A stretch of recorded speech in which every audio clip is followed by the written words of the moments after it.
Hi, Gen X friends and family. Welcome to the Semi-Retired Kind of Life channel. I'm LaShawn. As Gen X, we are facing a serious retirement gap. Do you really need $1.46 million to retire? Let's dig into it. The average Gen Xer has about $222,000 saved for retirement. And according to just about every retirement and planning benchmark on the internet right now, we're supposed to have closer to $1.46 million.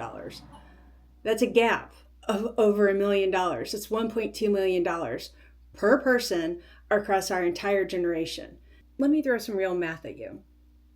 According to Fidelity Investments Q4 2025 analysis, the average Gen X 401k balance today is $222,100. Now, according to Schroeder's 2025 U.S. Retirement Survey, what do we expect to have by the time we retire? We expect to have $711,000 saved by the time we reach retirement age. And of course, we've already talked about the big number. According to Statistics Today, Northwestern Mutual 2026 Planning and Progress Study, we now believe that we need $1.46 million to retire comfortably. That equates to a $750,000 gap between what we think we're going to have by the time we retire versus what we currently think we need to retire. So that's our retirement gap, roughly $750,000 between what most of us expect to have when we're ready to retire versus what we'll actually need. And we're really pretty much the first generation to have to close that gap largely on our own. Now, here's a quick and important note before we go any further. I am an accountant and a financial professional by trade, but nothing I share in this video should be considered financial or accounting advice. This is my perspective, my experience, my opinion, and the math I'm using for myself. Everyone's situation is a little bit different and unique to you. So before you make any of these changes or any changes to your retirement strategy, please talk to your own financial advisor first. All right, so back to it. How do we get to this $1.46 million? Where did it even come from? So let's talk about the most obvious question, because I think a lot of people hear that number, 1.46 million, and have just accepted it as gospel without ever asking where it came from. It's not really pulled out of thin air. It's actually rooted in a very specific piece of math called the rule of 4%. And here's kind of the short version. In 1994, a financial advisor named William Bengen published a research paper that asked a simple question. If you were the unluckiest retiree in modern history, someone who retired right before a brutal stretch of market events, what percentage of your savings could you safely withdraw each year and still not run out in 30 years? So he ran every 30-year retirement window he could find historical data for, and the worst case retiree, the absolute unluckiest person in his entire data set, was the one who retired in 1968. That retiree walked straight into the 1973-74 oil crisis, stagflation, Black Monday in 1987, just gauntlet after gauntlet.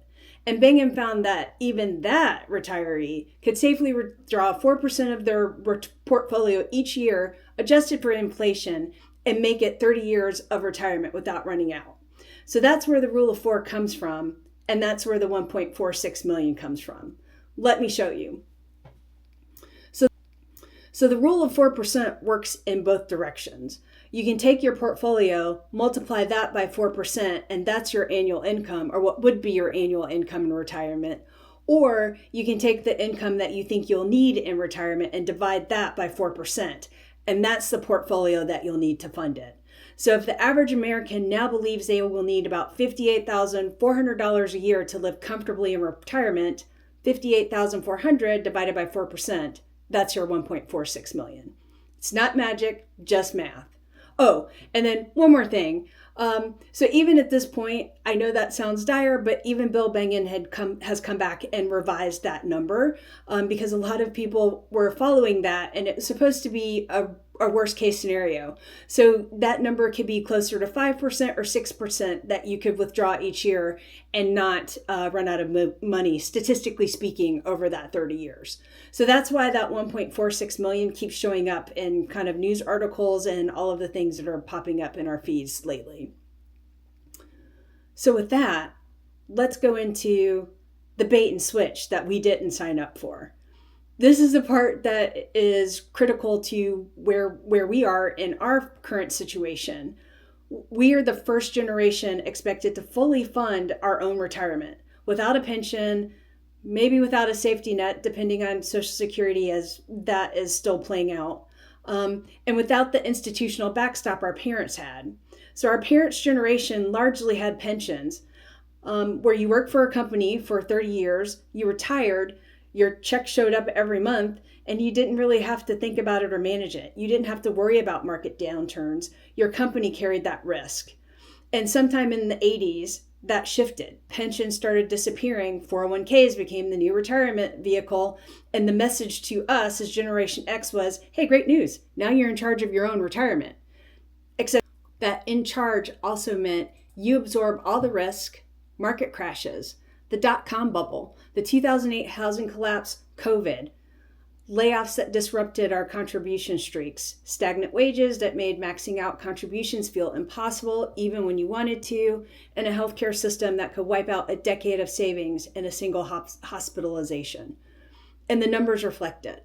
A 2025 Schroeder survey found that we expect to only have around $711,000 saved when we retire. And roughly half of us think we need 1.46 million. About 62% of us believe that we're going to outlive our savings, and more than half of us expect to keep working in some form past traditional retirement age, not because we want to, but because we will have to. So when I see 222,000 as an average Gen X balance, my first thought isn't shame on us. It's, of course, we're behind. We've been running towards a goalpost that seems to be running actively away from us our entire working lives. So what are we supposed to do about it? The traditional playbook has a short list of answers, and I want to walk through them with you. But I'm going to be honest because I looked at all of those and I decided I want to try something different. But here they are. So the first, of course, is delay when you take Social Security. If you wait until 70 instead of claiming at 62 or 67, your monthly benefit goes up by roughly 8% for every year you delay. On paper, that's a beautiful lever. In practice, it requires you to either keep working or live off other savings from 62 to 70. That's an 8-year income bridge that you have to engineer for yourself, and most of us don't have one just sitting there waiting for us. Number 2, you can work longer, but every year you work is another year of every year you work is another year of contributions instead of withdrawals. The problem is work longer assumes that your body, your employer, and your sanity are all on board with that plan.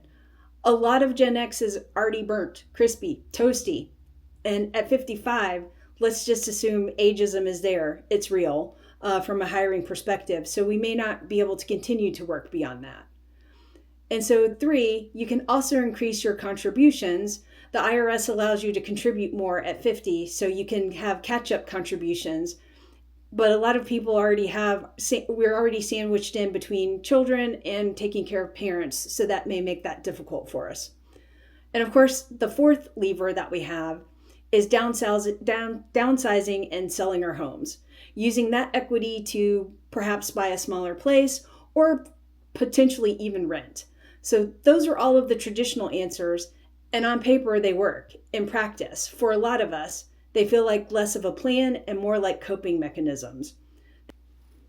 I decided to start asking a different question. What if the real answer isn't to grind harder to get towards 1.46 million? What if the number itself is in the wrong unit of measure? So let me tell you what I mean by that. My own number was 1 million. I'm sure probably 30 years ago, I maybe stumbled across the rule of 4%, not realizing what it was, and I set $1 million as my target. Not 1.46 million, 1 million. That was the finish line I'd drawn for myself. And I didn't even hit that.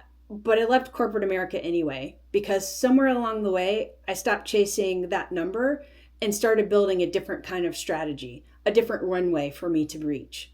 One that didn't require me to hit someone else's target or even my own, one built on an honest question: what does my life actually cost, and how do I cover it without the corporate paycheck?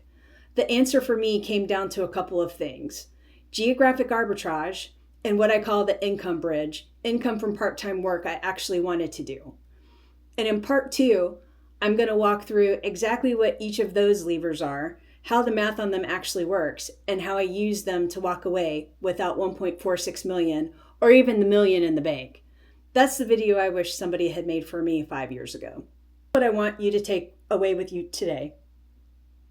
The 1.46 million number is real math, but it's built on a very specific set of assumptions about how you're going to live in retirement. And if your retirement looks different from those assumptions, your number looks different too. You don't have to hit a perfect number. You have to hit your number, and you have to know what that number actually is. So if this video is useful to you, do me a favor, subscribe to the channel, hit the notification bell so you won't miss part 2, where I walk through the non-traditional paths that I'm actually going to follow for my retirement. So drop me a comment, tell me your biggest Gen X retirement concern, what you think your number is, because I read every single one. And share this video with somebody else who's in that retirement gap with you, because you're not alone and we're not stuck. So I'd love to see you in the next one. So thanks. This has been Semi-Retired Kind of Life with LaShawn. Thank you.